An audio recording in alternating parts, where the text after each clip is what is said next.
Hello, everyone. My name is Yitschak Rudomin, Isaac Rudomin.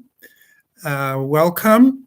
This is first in a series of Holocaust education, starting with the stories of my parents' Holocaust survivor stories that I'm going to try to convey. And just a word about the picture of the two Jewish people on the thumbnail cover of this video. Those are my great-grandparents, Reb Tzvi Aryeh and Miriam Kremer, my father's grandparents, who both were murdered by the Nazis in Vilna, Lithuania, or today known as Vilnius, in the Holocaust during World War II. So I put up their pictures in their memory. Their final resting places are not known, and may their blood be avenged and their memory be a blessing. So since I have the picture of my father's great-grandparents up, I will begin with my father's story. My father was born in Vilna, Lithuania, Vilnius. His family had lived there for generations. The original family name was Kremer or Kramer, and my father had a number of siblings. He had two sisters, a brother. Things are vague because my grandfather, my father's mother passed away before World War II, and my grandfather remarried, and we didn't even know until a long, long time afterwards that my father had two younger siblings, Liba and Reuven, both of whom were murdered in the Holocaust, as well as his stepmother, Gela, who was murdered in the Holocaust. And my grandfather had a few brothers and sisters. He had one brother who left and moved to the United States. At one point, my grandfather moved to the United States as well, to Detroit, and we have family in Detroit. United States, Detroit, Michigan. And then he had two brothers that moved to South Africa and lived in the city of Bloemfontein. And he had a brother who moved to Moscow, was involved in the communist movement. This is what I heard. And two sisters, both of whom lived in Vilna, as well as my grandfather. And what I heard from my father when World War II broke out in 1939 is that in the beginning they had to house different armies, the Russian army, then the German army, then the Russian army. It was back and forth for a while until eventually the Germans won and took over Lithuania. My father and his family were put in the Vilna ghetto, and my father's sister was able to get him papers from a cousin who had died by the name of Rudomin, Abba Rudomin, and he was able to exit the ghetto with those papers, and then he went into hiding. From his place of hiding, he then hid in near his family home.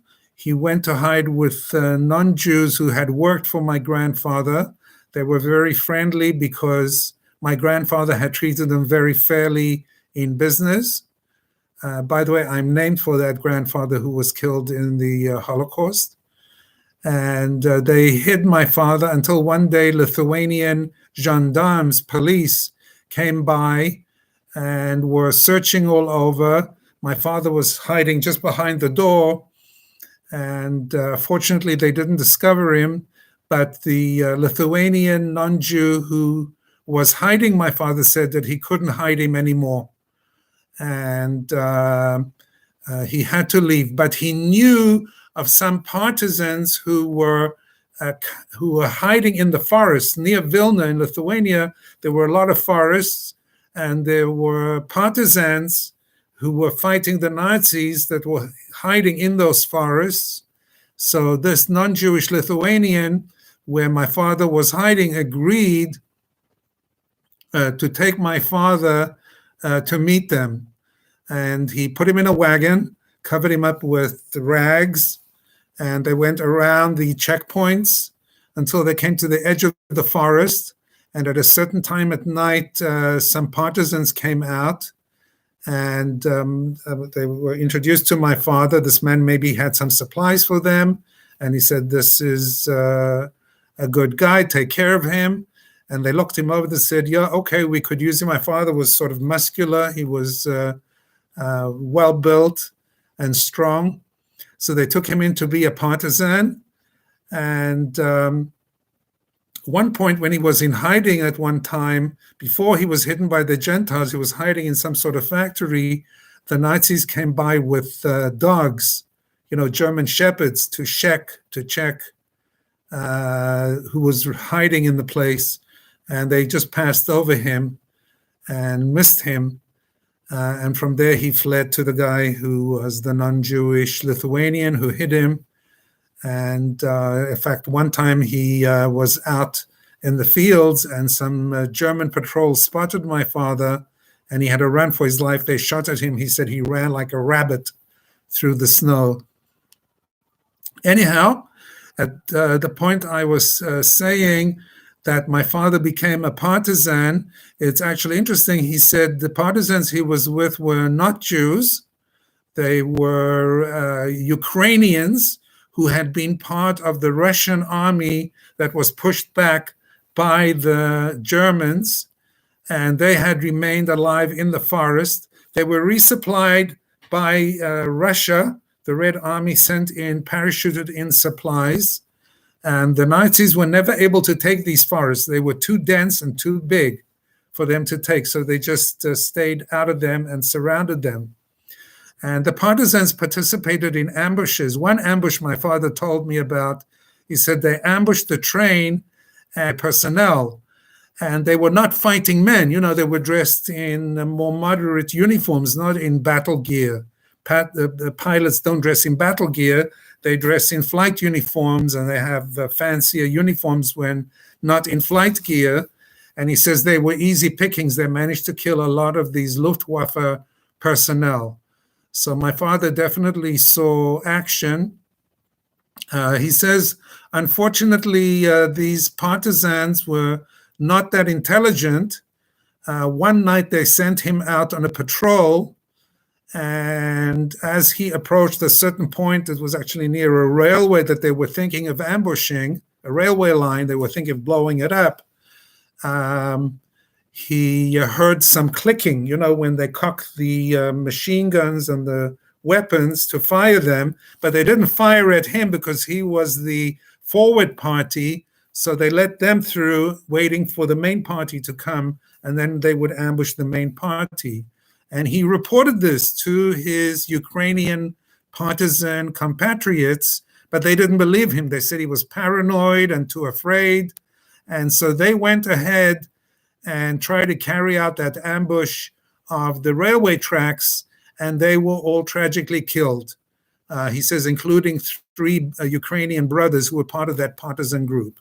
But my father remained alive, and eventually, when the Russian army came down and defeated the Nazis, they conscripted my father into the Russian army. The Red Army section that my father was conscripted into was headed by a General Rokossovsky. He was originally Polish, but he was one of the most successful Russian generals of World War II.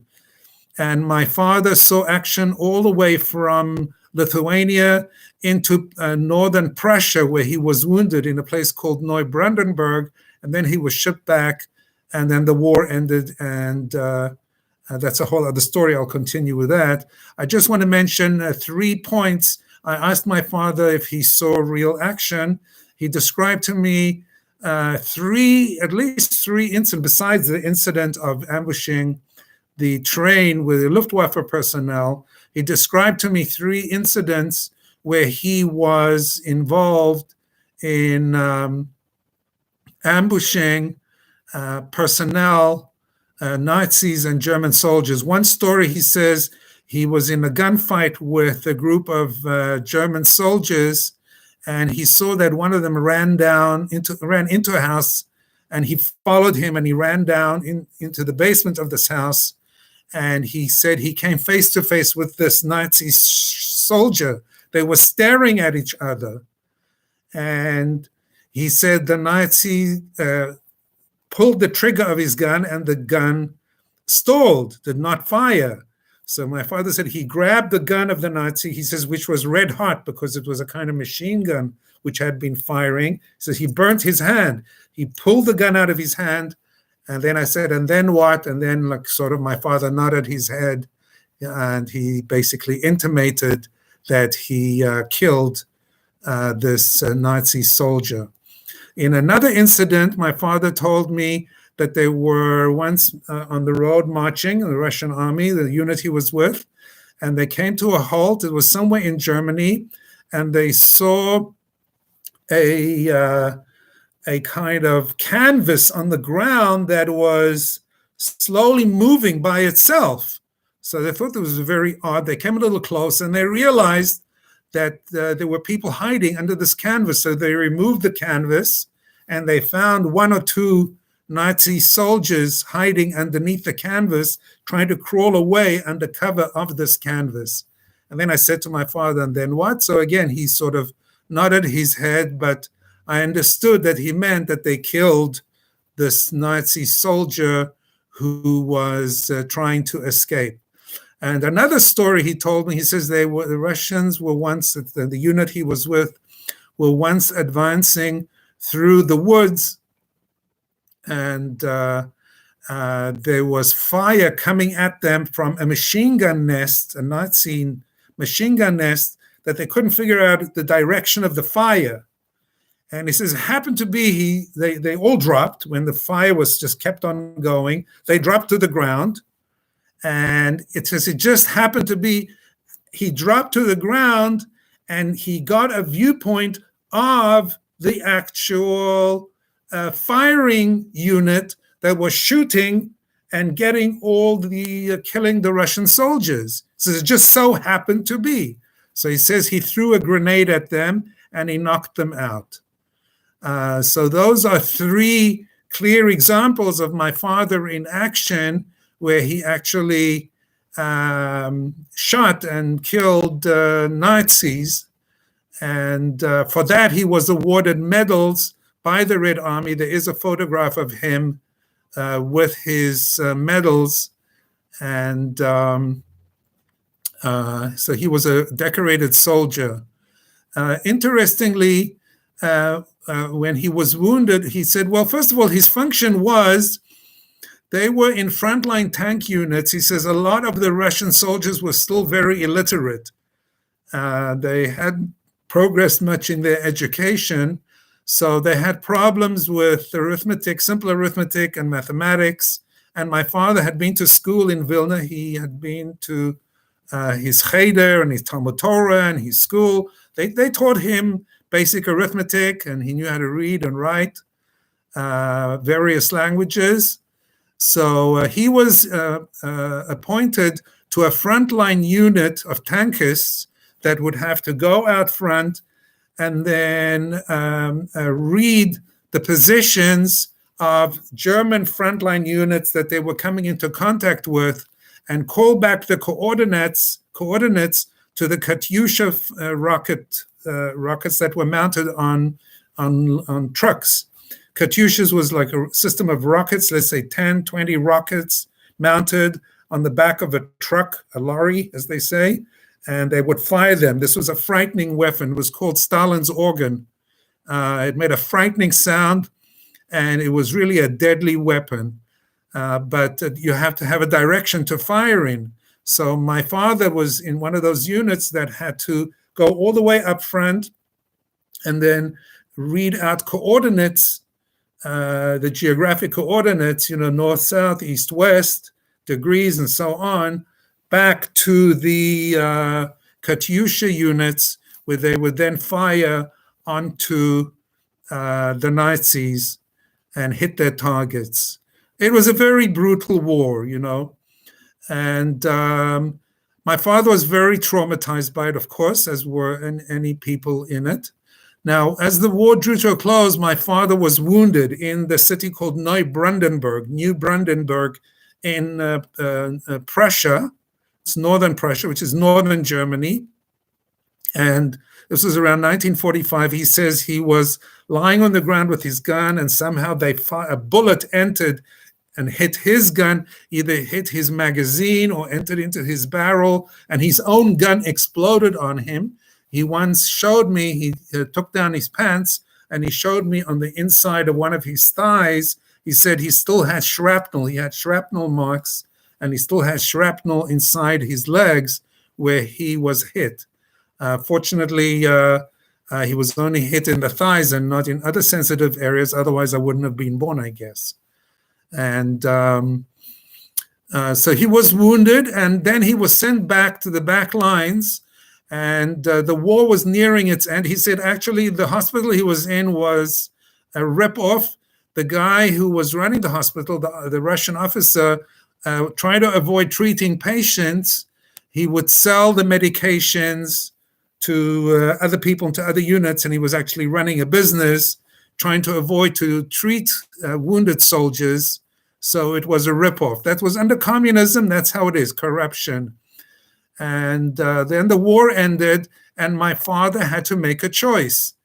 Would he continue living in Russia under Stalin, or go back to Lithuania, which was under Russian Soviet control, or would he leave? And he basically made a fundamental decision. He said that, he told me this straight, that he didn't survive Hitler, so he should live under Stalin. So he made the decision to emigrate to Israel. But he followed a perilous route. He went through, I think it was Austria, but he went over the Alps, the Italian Alps to Italy. And he says many people who had survived the war lost their lives going over the Alps. Getting to the Alps was also tricky. They had to go through many Russian patrols. And one of the things he did, he said he threw away his medals. He didn't care for the honors. And, excuse me, and he went over the Alps, escaping these patrols. He says one time a Russian soldier came up to him. They were told not to speak, and looked him in the eyes, and they told him, well, okay, keep moving. He was very blessed, Hashem was looking out for him. And then when he got to Italy, he came to Milan, which is in the north of Italy, and he and some of his friends recovered after the war. He says there were all kinds of Jewish agencies over there. This was called Aliyah Bet, the illegal Aliyah that brought people, Jews, over from war-torn Europe after the Second World War to gathering points where they then tried to send them to Israel. But then when he got to Italy, my father heard that one sister had survived, actually a half-sister. Her name was Chaya, and she was living in Sweden. She was in the concentration camps. She was liberated from Bergen-Belsen by the British, and she was sent to a rehabilitation center in Sweden to recover. And so my father decided to go to Stockholm to be with his one surviving sister. And after that's where he learned his trade, to be a leather worker and plastic goods manufacturer, fancy ladies' handbags. He did internships in some of the factories, fancy ladies' leather bags factories in Sweden. He then worked in that trade for the rest of his life. Then, as my aunt recovered, they both had to make a decision where they wanted to go, either to America, Canada, Israel, South Africa, wherever they had relatives. And at that point, my father said he's going to South Africa. My aunt said she's going my father said he's going to Israel, and my aunt said she's going to South Africa. My father said that they made the Yiddish Medina. So we gemacht the Yiddish Medina, ich gehe foreign in the Yiddish Medina. So he went to Israel, and my aunt went to South Africa, where 2 surviving uncles and many cousins had survived.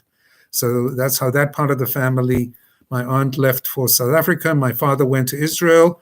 In Israel, my father met my mother, and that's where myself and my 2 sisters, Chana and Tova, were born.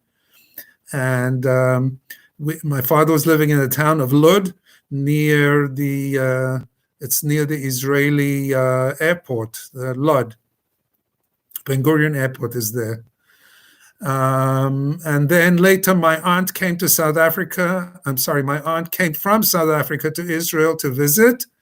And she asked my father to come to South Africa, and he went, took us, and that's where we grew up. Later, my father encouraged us to leave South Africa and come to the United States. So that's how we landed up in the United States. Me and my sister Tova, my brother Yossi, who's in Dallas, and my sister Chana, who was in the United States for 5 years, but then she and her husband decided to go back to South Africa for their own personal reasons. Now, my mother's story, before she met my father, she was born in Poland. She came from Polish Jews from a Hasidic background.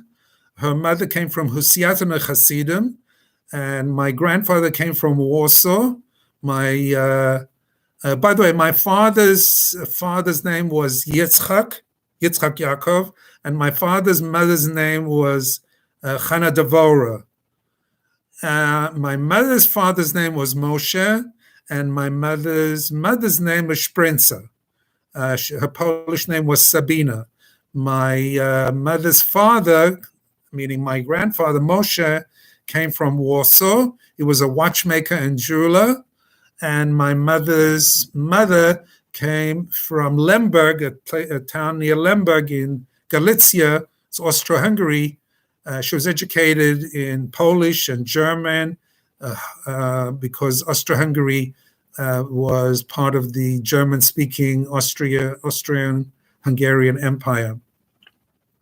And then they moved, when they got married, they moved to a town called Ostrowiec in Poland. And over there, my mother was born. She was the oldest, and her 2 sisters and brother, Bronya, Brindle, Nesha, and Raphael. And they grew up in Ostrowiec. They went to the Beis Yaakov, to the Cheder. They were very well educated. My grandfather was well off. He had a successful business in watchmaking and jewelry, and they could afford a maid. My grandmother used to go do good deeds, chesed, help poor people, help feed the poor, and take care of the homeless and stuff like that. They used to host people in the house. That's what I was told. And my grandmother would say to my father on a Friday night, bring a home a Galiciana, bring home a Galiciana, because there weren't Galicianas in Poland. Galicianas lived in Galicia, which is another part of Poland, but she had a hankering for the old countrymen. And then the war came in 1939. And my mother said when the war started, the Polish people thought they were actually happy that the Germans occupied them. Not that they weren't happy about the war. They weren't happy that Germany invaded. Of course not. But I'm saying once the war had started, the Polish favored the Germans over the Russians, because Russia also invaded Poland. In the Ribbentrop-Molotov Pact, they divided Poland between each other. So Stalin and Hitler were actually allies at the beginning of the war. And the reason for that was they had good memories of the Germans during World War I. This is what my mother told me. During World War I, the Germans were the good occupiers. The Germans were civilized. The Germans had chaplains. The Germans had Jewish soldiers in their midst. But the Jews of World War II in Poland didn't know that now Germany had changed. It was Nazis. It was a different regime. It was anti-Semitism. It was going to be genocide. It was going to be a Holocaust. They had no idea this was coming. So they actually ran out to greet the Germans when they came on their motorbikes and their trucks and occupied their town of Ostrovets. And things moved along. And she said one day a group of German officers walked into her father's business. And they asked to see some jewelry, some watches. And they looked and looked. And she said all of a sudden they just took the goods and walked out without paying, just like that. And my grandfather realized that that's it. This is a whole other different story. These are not the same Germans. This is a whole other variety of people, of conquerors, and it was no good. Now, interestingly, my grandfather's family emigrated to Brazil. Two brothers went to Brazil. Two brothers went to the United States, and one sister went to the United States. But he decided not to follow. He decided to remain behind. That was his decision. And my grandmother lost all her siblings in the Holocaust. I don't even remember how many there were, but there were many. She had many siblings. They were all killed in the Holocaust. Nobody survived. She had cousins that survived. Now, so my mother and her family went into hiding. They were all told to go to the Ostrovets ghetto because the Germans started subdividing the town and limiting the movements of the Jews. So the Jews were told they have to go to the Ostrovets ghetto. And my grandmother and grandfather and their children, the 4 children, my mother and her 3 siblings, and a group of other families were hiding in a cellar of the building for about a month. And some of the kids would go out looking for bread and food. One day, they were spotted by some Polish neighbors who reported them to the local German police, the Nazis. And the Nazis arrived, and they lined them up all against the wall, and all the people who were hiding in the basement and the cellar, and they immediately shot the men, including my grandfather. And my mother always said she could never go to a butcher store to buy meat because the blood reminded her of the blood that came pouring out of my grandfather's face when he was shot. And she said, she had this thought that he wasn't shaven because from hiding for about 3-4 weeks in this cellar, he hadn't shaven. So maybe she said she had this childhood fantasy that if he had been clean shaven, they might have spared his life. But of course, that's fanciful thinking, and they would have shot him in any case. It happened to be there was a capo there was a Jewish policeman who said, no, don't shoot these women and children. They're not worth the bullets even. They're going to go to Auschwitz. They're going to be eliminated as it is. So don't even bother with them. So they shipped off my mother and my grandmother and her siblings to Auschwitz. And here the story of everyone gets divided because my mother and her sister immediately below her, Branla, in Hebrew, she called herself Bracha. She's known as Mrs. Bracha Zalowitz. She lived in Toronto. She was a Hebrew teacher for many years in Israel and in Toronto, Canada. So my mother and her sister below her were together in Auschwitz. My next aunt and my grandmother were in Auschwitz, but in other camps, and so was my uncle. And they were in other camps as well. We don't know their full story, but they were tortured, and they had all kinds of stories. My uncle had to hide under corpses at one time, not to be found.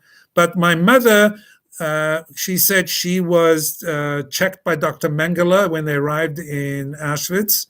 It's interesting. A lot of people think it was Dr. Mengele, but there was actually a whole team of Nazi doctors that would do selections of who would go to gas chambers and who would go to slave labor.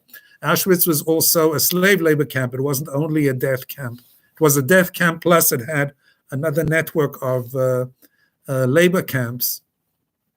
So after about a month or so, I'm not even sure the exact the exact amount of time she was in Auschwitz.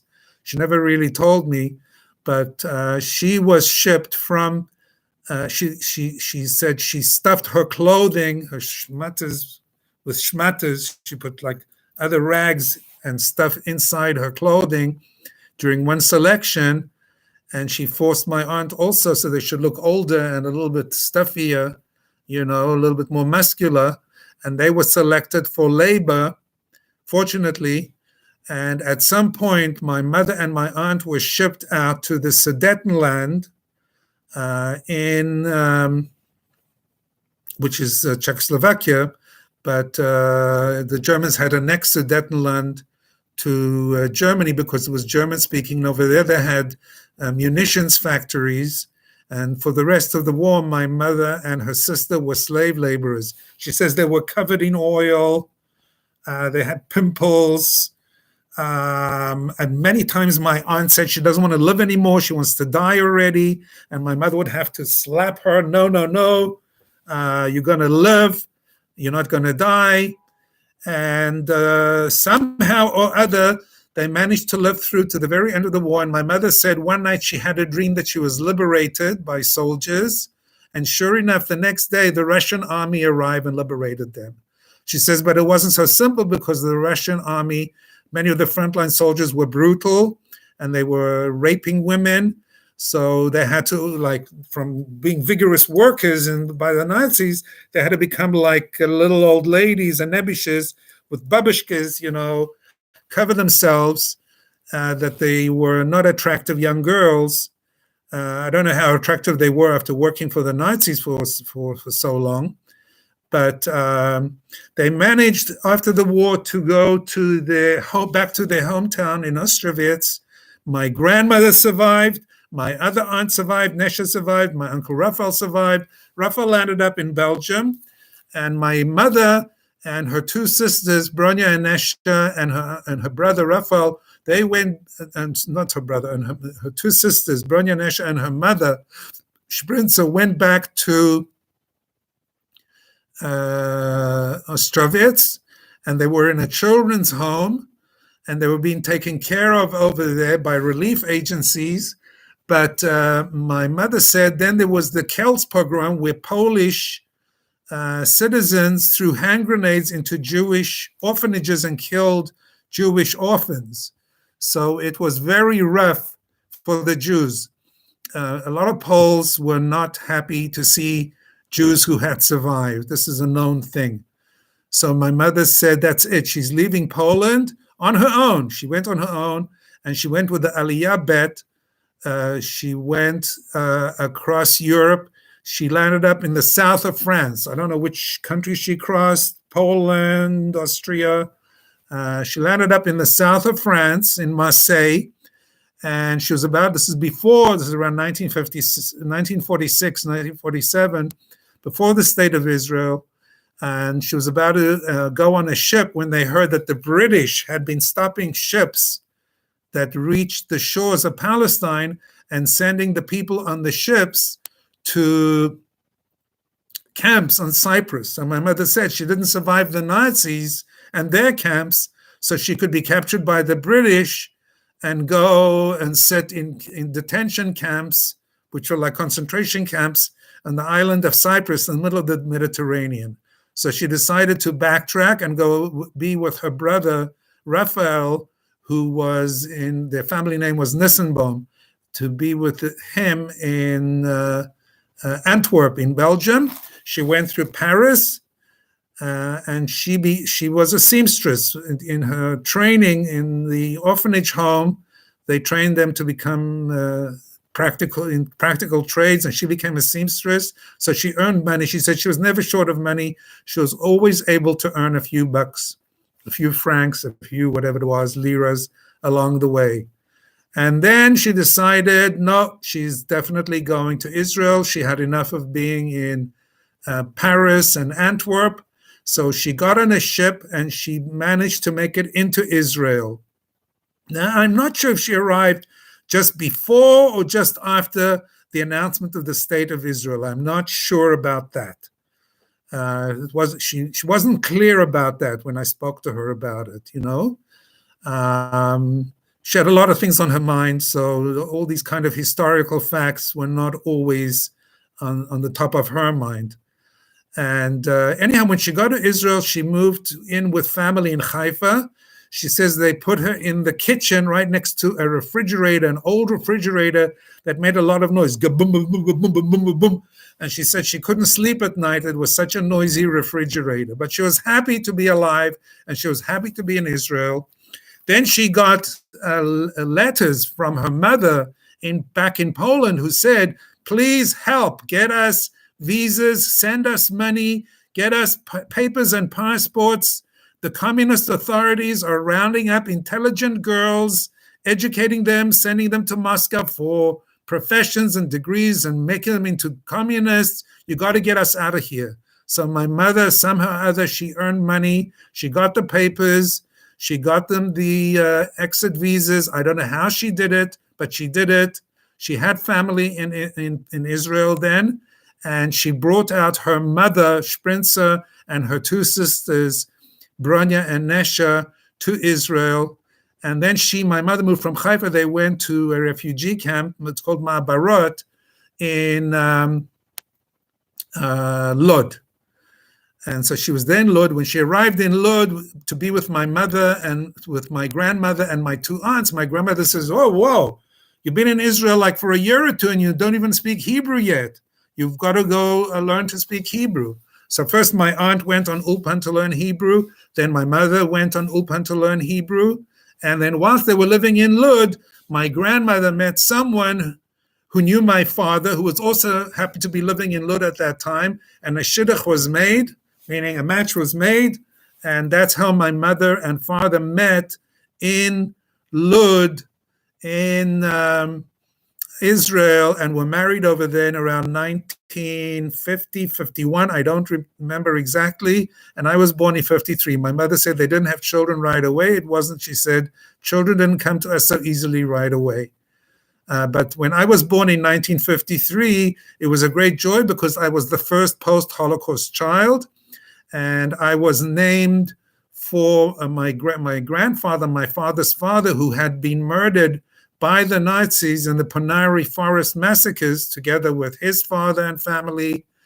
And my father named me for his father, and he named the next born in my family, my sister Chana Devora, for his mother, who had died in childbirth before the war. And Tova was named for a cousin, and my brother Yossi, who was later born in South Africa, was named for my father's brother, who died of starvation. Now, it's interesting, talking of starvation, my father's grandmother, the one who's in the cover picture of this video, Miriam Kremer, my father said, "Sie ist mir ausgegangen in der Hand." She passed away, she died in my hands of starvation. So I have a daughter named Miriam, and there are a number of female relatives named Miriam for that particular Hebrew name, Miriam, for that particular grandmother or great-grandmother, whatever the case may be. And then, we grew up in a generation without grandparents. Luckily, I had one grandmother that I knew. I did not know my grandfathers. Both my grandfathers were murdered by the Nazis. My father's father was murdered in Vilna, Lithuania, and my mother's father was murdered by the Nazis in Ostrovets, Poland. So both my grandfathers were murdered. So I never knew my grandfathers. I named my son, named one of his sons, Moshe, for my grandfather. And we have other members of the family named Moshe for my grandfather. And of course, I didn't know either my grandmother or my step-grandmother on my father's side. On my mother's side, Baruch Hashem, we were fortunate to have my mother's mother, who lived quite a long life. She lived to the age of 98.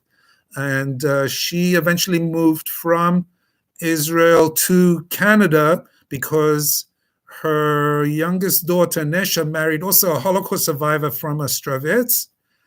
And interestingly, when she passed away in 1993, I spoke at her funeral and I said, for 50 years, she lived without her husband. In 1943, she was the head of the family. My aunt used to tell me she was so dynamic, but she became a totally broken person after my grandfather was shot by the Nazis, and she went into Auschwitz and the concentration camps.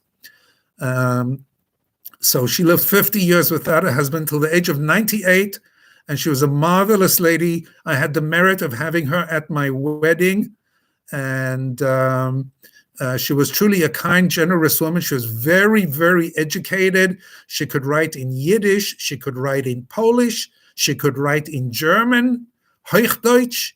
She was very educated.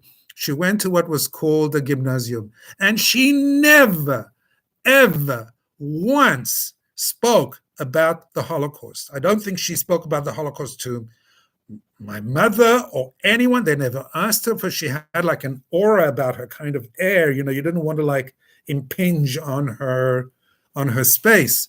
So you never dared to ask her, and she never ever volunteered information about her experiences or what she went through. We just know one thing: she had that number on her inside of her arm, as did my mother, as did my two aunts, as did my uncle, as does my uncle, who he should live a long and healthy life, Uncle Jack Barenstein in Toronto, also was in the camps, also has a number. All my relatives, I grew up with people showing numbers. In fact, sometimes when I look at my veins, I think of a number. Sometimes when I look at people with a small tattoo, I have a flashback of a concentration camp number. I'm sure a lot of Holocaust survivor kids have this kind of experience if their parents had a tattoo on them. But my grandmother never spoke about her experiences. My mother was a little bit more forthcoming and would speak to me, not to my sisters. She said she didn't want to mar their childhood. She spoke to me more about it. And my father rarely spoke. He would every now and again mention something, And as for the stories of my aunt and my other aunt and my uncle, well, we don't know. My father's sister, she went through hell. We're not sure. She couldn't have children. She married a guy by the name of Joe Fink, Yossel Fink in South Africa. They never were able to have children. And she always treated us as her surrogate children. And we treated her as a second mother. She was like our Dada Chaya, almost like our mother, our mama. So we heard rumors she was experimented on. Who knows? They never spoke about it. They never told anything. If she would have to say something about her experiences, she would say 2 words and she would start crying. So we never wanted to interrogate her, question her, because we knew as we would start talking, we would ask her, as she would start talking, she would break down and start crying. So, and my father was the stoic kind, he kept it all in, but he suffered a lot, I remember in the middle of the night many times hearing like, oh, and we'd go running to the room, what, Tata, what? And he'd say, no, a schlechter Cholem, a bad dream. He was obviously having bad dreams about his experiences in the Holocaust.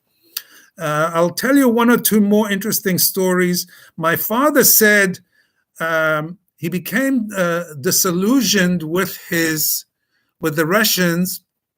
He says there was a Jewish general. Supposedly he was Jewish. I don't know. Research says that maybe he wasn't Jewish. But at the time, during the war, they said this general, his name was Ivan Chernyakhovsky. He was a young man about in his 30s, and he had won the first victories against the Nazis. In fact, I think he liberated Vilna. There are later articles that say he wasn't Jewish. It's not sure, because communists try to hide their religious identity, or they try to hide other people's religious identity. So they didn't want to build up anybody's Jewishness or Jewish identity. So my father said that this general, Ivan Chernyakhovsky, had been a liberator, and suddenly he died in either a plane accident or in an artillery accident. And my father said Stalin definitely had him bumped off, assassinated, because he didn't want a liberator to become popular later and then be a threat to Stalin himself. So my father said this was something that put him off from Stalin and communism and the Russian army. But subsequently in Israel, my father served in the Israeli army from the time he was in Israel from around 1950 to 1960. He was in the 1956 war. And in fact, he said when his sister came from South Africa, he said one of his reasons for wanting to leave Israel, he said, look, he's been in so many wars already. He's been in wars in Europe. He's been in wars in Israel. He said he wanted to have a little bit of peace in his life. So he moved to South Africa where there was no war going on at that time. And he wanted to be with family and he wanted to make parnasa. He wanted to have the opportunity to make a living, which he did succeed in eventually in South Africa, where he, unfortunately, in 1981, he died in a car accident at a very young age of about 56. So that's where his life ended. And my mother lived on. My mother, she was born around 1923. She said, this is an interesting thing. She said she was born in 1928. And her sisters also gave earlier dates, meaning later dates, younger than they were. So I once asked my mother why she did that. She said, look, during the war, they never lived. It was considered to be as if life was unstopped. So for 5 years, they didn't live. So they deducted 5 years from their lives. And when after the war, it was necessary to give testimony because they didn't have official papers. Everything was gone. Everything was destroyed. You had to bring a relative or a witness. So they would bring two witnesses from family or people who knew them from the old country to swear that they knew, or to testify, or to give an affidavit, or whatever it is, on a piece of paper that they knew them and they were born in such and such a date. So they took off. My mother took off 5 years. So she always said she was born 1928, but then later we found out she was born in 1923. And she lived until 1999, where she passed away in her 70s, and she lived to see many grandchildren, and she lived comfortably right till the very end. Another interesting point, because right before my mother died, she had difficulty with her finances, and she was thinking for finally applying for compensation from the German government. So what's the story with that? Many Holocaust survivors have received benefits from the German government. Even to this day, there are payments, Holocaust survivor payments, whatever they call them. My father, in principle, insisted he would never take money from the Germans. He never wanted a penny from them. He says, they murdered my family. They destroyed everything. I don't want their blood money. I don't want their money. And he didn't allow my mother to take money, even though they could have applied a long, long time ago, both my mother and father, to get money. But he never took money from the German government, and he never let my mother take money from the German government on principle, because they were the murderers, and he says they could never compensate us for what they did. Not everybody agrees with this. It would have been wonderful if at the end of her life, my mother had a little bit of extra income from that, but they were starting to put through paperwork, but then she died. So she never really got to the point where she ever took money from the Germans. My father had a real good fighting spirit.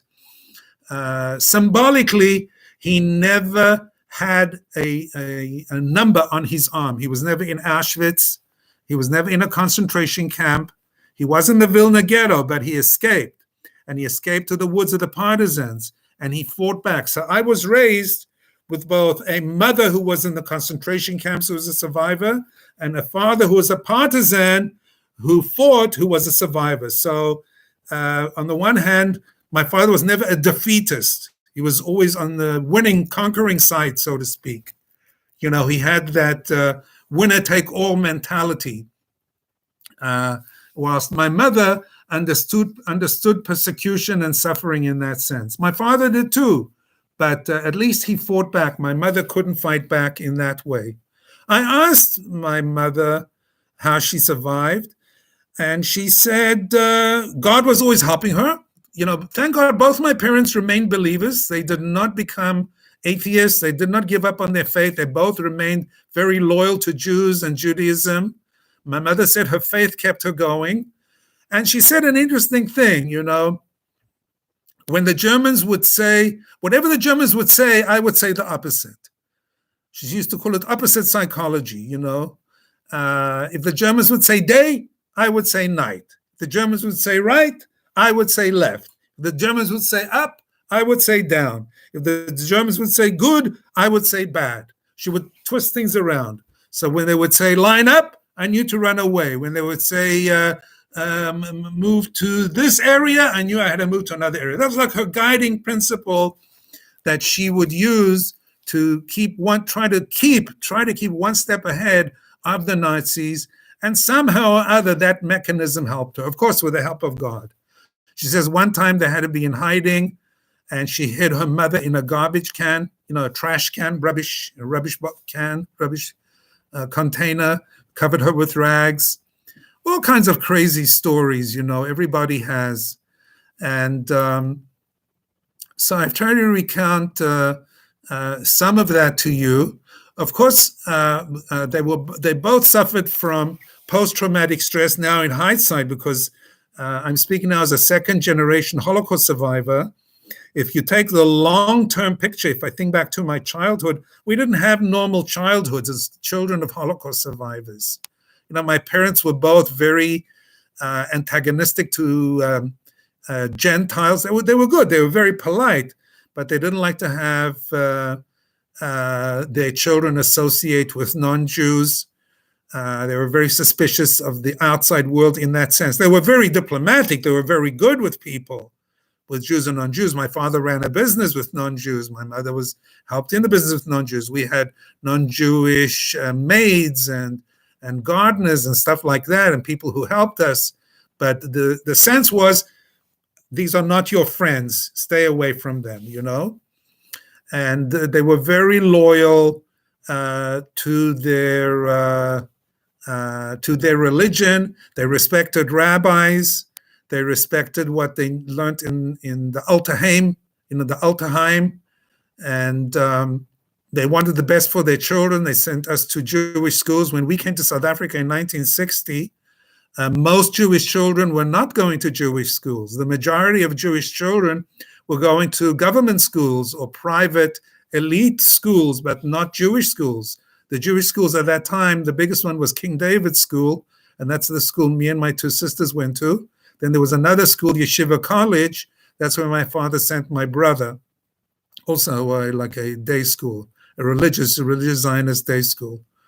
So we received, for what was considered to be in South Africa, a good Jewish education, but it wasn't a very good religious education. And talking about traumas, my parents were both traumatized, and it came out in different ways. And I'm going to say something a little sensitive. My father, unfortunately, had an addictive personality, and sometimes he had to drown his sorrows. And my mother always used to say, she has rachmanis on him. She says, I have mercy on him, even though sometimes he would drown his sorrows a little bit too much and get a little too hyper and sometimes even violent. But she said, you have to realize during the war, you know how they survived, the Russian soldiers? They would drink the spirits. They would siphon spirits, the alcohol. Somehow they would separate alcohol from fuel. From fuel spirits, they would drink the alcohol or fuel. I don't know how they would filter it, but they would get some kind of alcohol out of raw fuel just to drown themselves, to stay warm, to stay numb. So he became addicted, and it was difficult, believe you me. And my mother, she kept up a strong front for a long time, but towards the end of her life, the last 10, 20 years of her life, she started suffering various nervous breakdowns, and she had illusions. She was hallucinating that the Nazis were coming at some points. So a lot of stuff, they kept it in. They were great for a long time, but then as life progressed, it was much harder for them to keep their act together. And of course, unfortunately, tragically, my father died in 1981 at a very young age, and my mother died 18 years later in 1999 in her own home, fortunately on a Shabbat, of so-called natural causes, but she was a faint shadow of what she had been. Now, for myself, I've tried to honor and keep up the interests of my parents in World War II and the Holocaust. I always had it. That's because both my parents were Holocaust survivors. I've always had this great interest in the Second World War, and that led me on to a great interest in history. And I subsequently, when I did my graduate degree at Teachers College, Columbia University, I did a master's thesis on the Second World War and Jewish education in America, the fall and rise of Orthodoxy, and I dedicated it to my late father. And I don't know if you can see it here.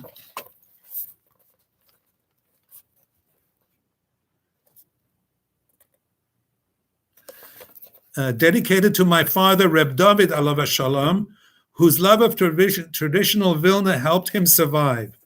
So I dedicated my master's thesis to my father because he was an inspiration in that way. He also paid for my education, so the least I could do was honor his memory. They were very caring. They never told us what to study or what to do in university or yeshiva or anywhere else. Whatever path we chose for ourselves, me and my two sisters and brother, that's the path they let us go in. And my mother was a caring, loving person. And of course, I've spent time teaching about the Holocaust. But about 3 years ago, in 2017, I was very proud to become a docent. That means a tour guide at the Living Memorial to the Holocaust Museum in downtown Manhattan in New York City, where I lead tours of the Holocaust. Now, for the last year, the Holocaust Museum has been closed because of the COVID pandemic, but I had the privilege of leading many tours. They had the most recently an exhibit of Auschwitz, famous exhibit, and I specialized in leading tours of many school children and adults, but especially children from Jewish schools. I love doing that. Beis Yaakov's, Jewish day schools, yeshivas, from different areas of New York and New Jersey. Many, many children. I've had the privilege and honor of guiding them through the Holocaust Museum, sharing with them some of my memories. And it's very personal to me. It's as if I'm educating my own children. Interestingly, I also never really discussed with my own children things that have to do with my parents and the Holocaust. I try to keep a sunny side up approach and also deal with our own problems. Life brings its own set of issues, so you don't have time to go back into history. But I'm still avidly involved with Holocaust education, and I'm hoping to make more videos on this topic, maybe based on my master's thesis, which brings out aspects of Jewish education plus the positive impact that the Holocaust survivors had on the revival of Jewish education in America. Because like my parents, I belong to a set of parents who were builders. They were not interested in revenge. They didn't carry a grudge on their shoulders. They didn't walk around cursing out the Germans and cursing out the world. They were very focused on rebuilding their lives, building up a business, building up a home, moving from one house to a nicer house, building a swimming pool, trips overseas, sending your kids to yeshiva, sending your kids to Jewish day schools, sending your kids to university, to college, visiting relatives overseas, staying in touch with family, going to simchas. My bar mitzvah was the first celebration they had post-Holocaust. And I almost didn't feel like it was my bar mitzvah. It was my parents' simcha, because they were like, it was their coming out party after the Holocaust, making a joyous celebration. And the key speech was from my father's uncle, who had been living in South Africa, and was about how my father was a great survivor, as was my mother. So I've spent about an hour describing all this to you. You can be in touch with me at rudomin@att.net or rudomin@jpi.org, rudomin@att.net or rudomin@jpi.org. And thank you for listening. It's been my pleasure. Thank you very much. We should hear good news. Besurot Tavot.